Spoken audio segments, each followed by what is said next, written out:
नमस्कार, मैं हूं आपके साथ नम्रता शर्मा। द कश्मीर फाइल्स इन दिनों लगातार चर्चाओं में है और इसको प्रमोट न करने के आरोप झेल रहे कपिल शर्मा भी लगातार सुर्खियों में है। सोशल मीडिया पर लगातार उनकी आलोचना हो रही है। एक तस्वीर द कश्मीर फाइल्स की टीम की प्रधानमंत्री मोदी के साथ जैसे ही सोशल मीडिया पर आई, लोगों ने यह कहना शुरू कर दिया कि कपिल शर्मा देख लो, तुमने प्रमोशन के लिए मना किया था, अब सबसे बड़ा प्रमोशन हो गया है क्योंकि देश के प्रधानमंत्री ने कश्मीर फाइल्स की तारीफ कर दी है। इन सब के बीच एक यूजर ने कपिल शर्मा को कश्मीर फाइल्स प्रमोट ना करने के आरोप में बहुत खरी खोटी सुनाई थी, उनसे सवाल पूछा था जिसका जवाब कपिल ने उसी दिन दे दिया था। अब कपिल का समर्थन किया है सिंगर मिका सिंह ने और जिस तरीके की भाषा का उन्होंने इस्तेमाल किया उससे सोशल मीडिया यूजर्स भड़क गए हैं। विस्तार से आपको पूरा मामला बताते हैं। एक यूजर है कुंवर एस राठौड़, इन्होंने एक ट्वीट किया जिसमें ये लिखते हैं, कश्मीर फाइल्स को प्रमोट करने से क्यों घबरा गए कपिल? किस बात का डर था जो विवेक रंजन अग्निहोत्री और उनकी फिल्म की सुप्रतिष्ठित स्टारकास्ट को अपने शो पर आने का न्योता नहीं दिया? I used to be a big fan of yours, bro, but you have disappointed me and millions of the Kapil Sharma show fans boycotting you.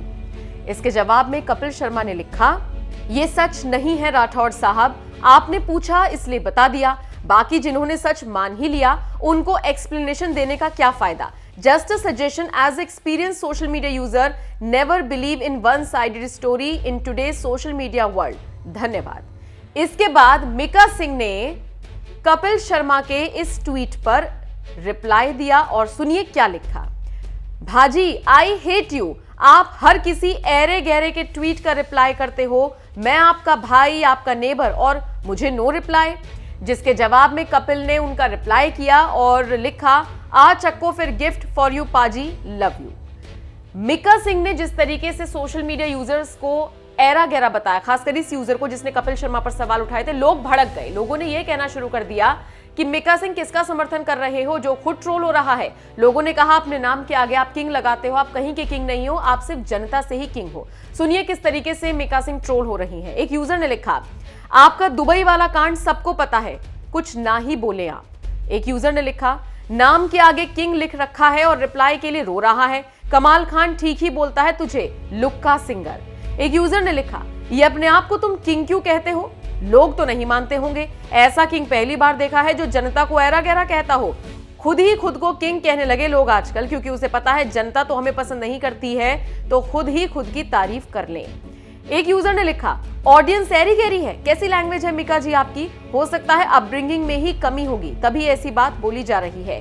अरे कोई नहीं, बड़े स्टार्स, इनकी अकड़ तो रहेगी, बट डोंट फॉरगेट जो ऑडियंस बनाती है वो आपको नीचे भी ला सकती है। एक और यूजर ने लिखा, अगर हमारे जैसे लोग ना हो तो तुम्हारी ये सारी सेलेब्रिटी एक सेकंड में निकल जाएगी, समझे ना?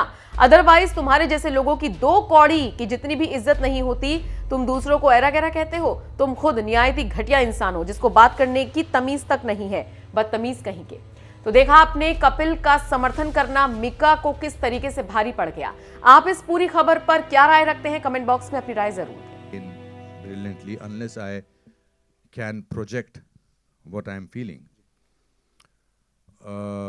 जब विवेक ने मुझे पता लगा कि वो ये फिल्म कर रहे हैं और उन्होंने मुझे ये रोल दिया, और सबसे पहली बात जो इन्होंने मुझे बोली कि मैंने कहा इस कैरेक्टर का नाम क्या रखा है, तो इन्होंने कहा पुष्करनाथ। ना, पुष्करनाथ मेरे पिताजी का नाम है, मेरे अपने पिताजी का। तो हम जब देहरादून पहुँचे इसकी शूटिंग करने के लिए, तो मिथुन जी और पुनीत और दर्शन ऑलरेडी शूटिंग कर रहे थे। अलग से एक फिल्म का माहौल ही कुछ अलग था, ऐसा लग रहा था कि कुछ बहुत ही इम्पॉर्टेंट फिल्म बन रही है, क्या हो रहा है, क्या सिचुएशन है। हम तो बाहर से आए थे, फ्लाइट से ऐड किए थे, रास्ते में खाना वाना खा के गए थे, and then it dawned on me what it is to be playing Pushkarnath, a simple normal human being जिसको कोई दुनिया की ऐसी चीज़ों का पता नहीं है। I was representing a normal Kashmiri Pandit from Kashmir, which my father represented very well, and then it was difficult to do that role, because how do I separate the emotions of Anupam Kher from the emotions of actor Anupam Kher? what is real and what is acting. So from that point of view, it was one of the most difficult roles.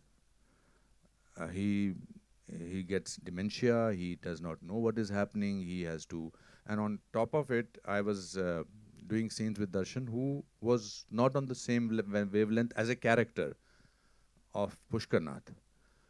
So it was a difficult job. Plus कहानी वो थी जो मैं सुन चुका था अपने रिश्तेदारों से, करीबी रिश्तेदारों से, मेरे मामा से, मेरी माँ से, और हम सब वो अंडर द रग उसको जब छुपाते हैं ना, जब तकलीफ बहुत ज़्यादा होती है तो उसको दबा के रखते हैं. That's why it turns into depression. But I am so happy that Vivek, you and Pallavi, you made this film, because आप लोग तो बहुत सारी चीज़ों से जूझते हैं एज जर्नलिस्ट, बट इस कमरे की खामोशी बताती है कि आज आपको भी कहीं तो झटका लगा है. And that is the biggest achievement, I will say, of the film, because when pain reaches other people, then half the job is done. So I think this is what this film has done. Thank you so much sir, thank you so much. Vivek sir, this one's for you. मैं आपसे जानना चाहूँगा, generally क्या होता है, film आने वाली होती है, बहुत हल्ला गुल्ला मचाया जाता है, मार्केटिंग होती है, प्रमोशंस होते हैं. ये यदाकदाई देखने को मिलता है कि जब फिल्म का ट्रेलर आ चुका है, लोग खुद से उसको रिव्यू कर रहे हैं, लोग उसके बारे में बात कर रहे हैं, ऑर्गेनिक रीच जो कहा जाता है. प्लीज़ मेरे को उसके ऊपर थोड़ा बताइए, because I know you would not want to talk about that कि ठीक है यार, सही जगह जा रही है चीज़, बट नहीं, ऑर्गेनिक रीच और जिस तरह से इसको लोगों ने एक्सेप्ट किया है, उसके ऊपर प्लीज़ बोलिए कुछ. सच बोलूं? बिल्कुल सच बोलना है सर. डिप्लोमेटिकली बोलूं, देखिए, ऑर्गेनिक रीच, ऑफ कोर्स मैं मीडिया का स्टूडेंट हूं, मैंने कम्युनिकेशन में ही पढ़ा है, one of the best institutes in the world. तो आप बिल्कुल सही कह रहे हैं. एक होता है ऑर्गेनिक रीच, जो लोग खुद एक दूसरे तक पहुंचाते हैं मैसेजिंग, और दूसरा होता है एक hyped up reach, you know, जहां आप इतनी ज़्यादा हाइप क्रिएट कर दें, इतनी हाइप क्रिएट कर दें कि लोग, एक इवेंट बन जाए और मजबूरी में लोग कहें भाई हमें तो इस इवेंट का पार्ट होना, चाहे वो अच्छा हो चाहे बुरा हो.